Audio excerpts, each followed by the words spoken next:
Welcome to the Stay Clean and Safe podcast, created with the financial support of the European Union. Here we share ideas, tips, and stories that will help us build healthy, safe, and clean communities together. Let's get started. Welcome to our podcast. Today we have Lejla with us. Welcome. Hello, everyone. To begin with, what does work life balance actually mean? When we talk about work life balance, most people immediately think of a 50-50 split, but that doesn't exist. So, balance really means that we have the opportunity to be active at work, but also in our private lives, which means that we are not bored and do not suffer. Why is this balance particularly important for young people who are just entering the job market? It is important because when we talk about young people, you are at the beginning of your careers. You are forming your work habits. If these work habits are not formed correctly, then in the future this will become apparent through the consequences of burnout or some other possible mental disorders. What are the most common challenges young people face in finding balance? Time management, also environmental pressure, and enormous responsibilities. I would also say young people are in the early stages of forming their work habits. If they don't have the space to think, and if they don't have the ability to teach themselves discipline at this time, that work must be done. And then also have time for their private lives, of course, it won't work out. Why do we feel that we always have to be available? Is it pressure from our environment, our employers, or ourselves? I would say it is all three components that you just mentioned. Of course, we have to be available because our environment pressures us to be hardworking, to have good work habits, to be disciplined, to have a variety of habits. You know that you are reachable and accessible so that your employer can praise you. Of course, there is also pressure from your personality. If you are a typological personality who really strives for perfectionism or is very ambitious, then, of course, you also put pressure on yourself to go. How can we recognize that we are overworked or losing our balance? I always say there are physical, emotional, and cognitive signs. For example, memory loss, tremors, nausea, a complete loss of energy and interest in socializing, in friends, in family, in activities that you always actively participated in, but also emotionally, in the form of outbursts, or conversely, you no longer show your emotions to others. This means all three components. It is expressed emotionally, cognitively, and physically. If we see one component or that it is full of it, of course we need to seek help. How we can set healthy boundaries, for example, regarding working hours or availability? I always say, young people, but also those of us who from other generations, take a look at that.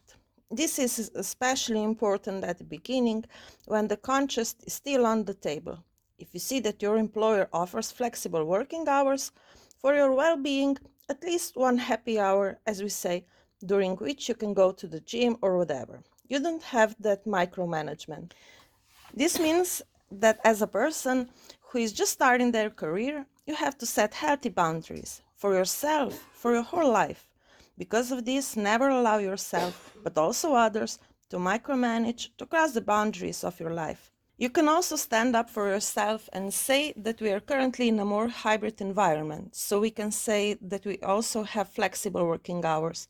So it is not necessary to work from 7 to 3 or 7 to 5 anymore.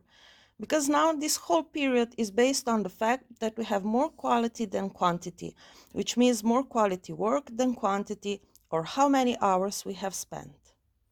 How exactly does this affect our mental health and general well being? When we talk about mental health, well being at work, well being in our private lives, there is at least one component that if has gone down, even just a little, we also feel it in our mental health. This means that mental health suffers. If there is no well being at work, this means that there are no healthy boundaries, that there is no workplace in which you, as a person, an employee, can grow and have an open mindset towards others, but also towards work and everything else that you cannot be productive or flexible. Because it means that if it affects your mental health, it will also affect your productivity and everything else. So, mental health is the most important component of a person's entire life. Is it true that we are more productive when we have a good balance between work and leisure time? Of course, productivity always stems from how relaxed we are, how well we sleep, and whether we have eaten well. Of course, because food is very important for the brain. If we don't have time to eat at least one healthy meal, it means that our brains cannot evaluate themselves again, cannot grow. We cannot think, we may experience memory loss, loss of concentration, and this really affects that. So, of course, productivity is very much related to balance. And the most important thing about balance, if you want it, is to set boundaries. If you set boundaries, we achieve balance. How do you personally take care of your balance? It has been a very difficult journey. And today I would say from this time, because as a mother of two children, with all my responsibilities and my job, but it is very important and I have set myself goals to find 30 minutes for myself every day. And those 30 minutes are really just for me. I have set appropriate boundaries in my private life. I'm still working on my boundaries in my professional life, but it is very important to be aware of where the mistakes are. And perhaps from my own experience, I would say not someone who works and deals with the well being of the celestial team from their own experience. Setting boundaries and those who set boundaries are the most emotionally stable people and are truly productive and successful in their professional lives. Have you ever experienced or come close to burnout yourself? Oof, of course, especially really close, so that's obvious. At the time when you're a student, you have a child, then you have another child. You take a break from maternity leave, you finish one doctorate, you enroll in another doctorate.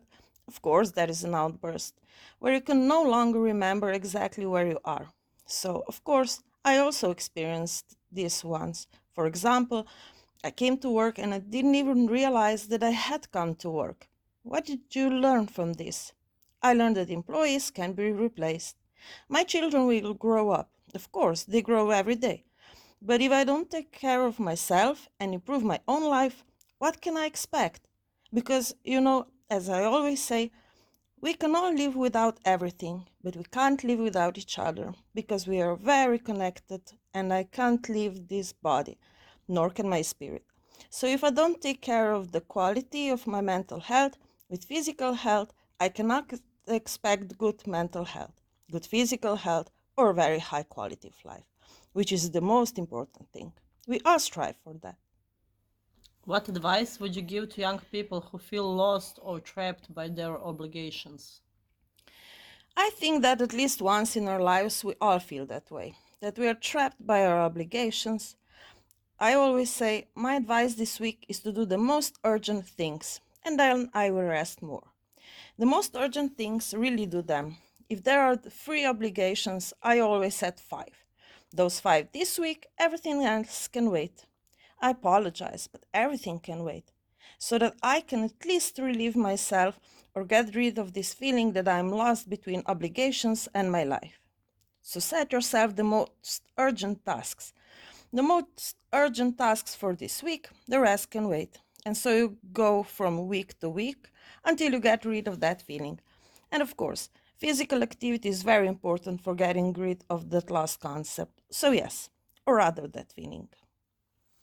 Is there anything we can do ourselves, at least one small step today, and what would that be? Absolutely. Deep breathing exercises, a warm bath, and turn the music up as loud as you can today. I know we have a lot of strict rules and laws in Slovenia, but music really is a solution, like therapy. So give yourself at least 40 minutes for yourself. That's for today. So every day you will do what suits your best. You have a lot of advice, and I always say, just read it. But if we look at ourselves, we feel it because we are intuitive beings. We feel that what we need. If that's what it is, then go for a drink. Go for a drink. If you'll be happier and more satisfied after the drink, so each individual can determine for themselves what they need most. Thank you very much. Thank you too. Thank you for listening to Stay Clean and Safe, a project funded by the European Union. Remember, small steps lead to big changes in keeping the world clean and safe. Be honest and be safe.